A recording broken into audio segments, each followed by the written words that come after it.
And if you are interested in global health, then certainly we would like to have you as an individual physician, also as an associate member in the World Medical Association.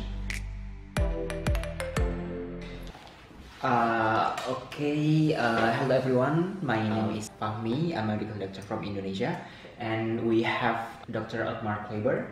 He is Secretary General of World Medical Association, and we would like to have a small discussion regarding WMA itself and how physicians can contribute to WMA. So, how are you? Thank you, Fahmi. Pretty well. And thank you for giving me the opportunity to speak about WMA. Okay, thank you as well for the opportunity to have a discussion with you. I will start asking about your short profile and your background. Thank you, Fahmi. I'm the Secretary General of the World Medical Association, and my personal background is that I'm a physician. I have been working in pathophysiology, in research, in brain research mainly. And then I joined organized medicine, first in the German Medical Association, and later on in 2005 in the World Medical Association, where I am the Secretary General since then. So you've been 13 years or? Close to 14 years now. Close to 14 years, so incredible. How do you feel to be Secretary General? I think it's a wonderful position. It is challenging, but it is also giving me a lot of insight in many of the healthcare systems in the world, to talk with my colleagues, with politicians, with patients all over the world, and I think that's very, very rewarding. We as the World Medical Association have done a lot of things which have influenced healthcare very strongly, and we can be proud of that, and I'm being very proud of serving this organization, which I think will also in the future do more good things for healthcare and for patients. So, what is the main aims or vision of WMA, and how is the difference between WMA and WHO and other health organizations? The World Medical Association is a private association of associations. We are the roof organization for currently 113 national medical associations from all over the world. And those organizations are, for most of it, private societies. Some are statutory bodies, some are regulators, some are trade unions, but they all are physician organizations and not government organizations. So what we bring together is the ideas of physicians about medicine and how medicine should work in this world. The World Medical Association is a pretty new organization. It has been founded after World War II. Many of the other professional organizations are much older than we are.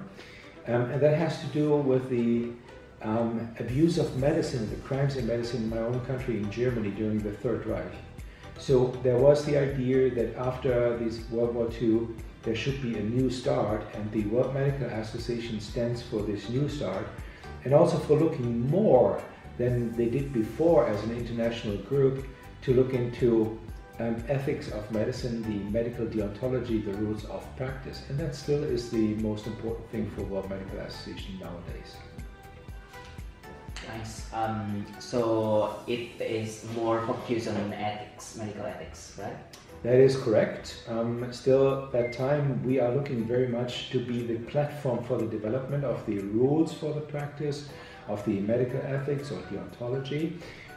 We try to find a global consensus about what we believe is correct and how physicians should behave, and we leave it then to the national medical associations to transform this into national rules, either ethical codes or recommendations to physicians. But that doesn't mean that the World Medical Association is focused only on medical ethics. We also talk about the social medical affairs, the social medical environment in which medicine and healthcare happens.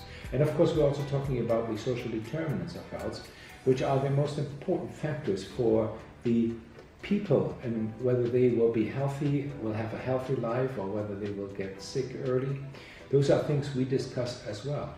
Another third big area which we are discussing and which we're looking to is medical education. This, however, we do together with the World Federation for Medical Education since the 70s, when this organization has been founded. So we rely very much on the work of the World Federation for Medical Education. Interesting. And as a medical doctor that I just graduated from my university, I actually didn't know much about WMA before.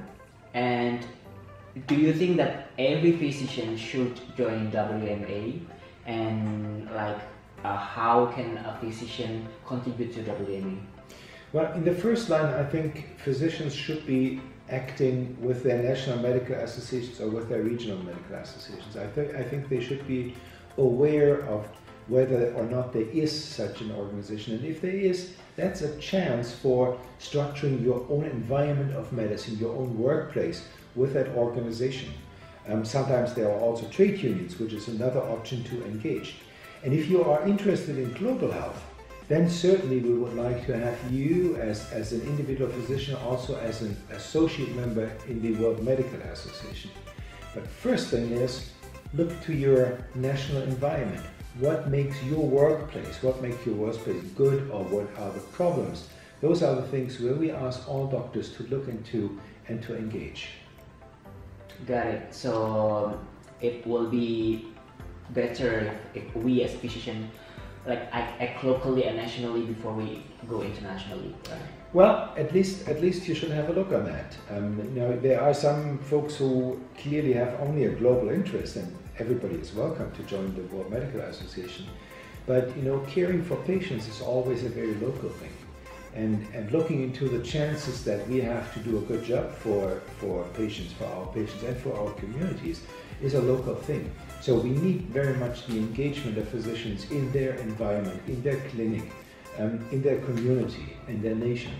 And that is something where we really rely on that this works and that this happens.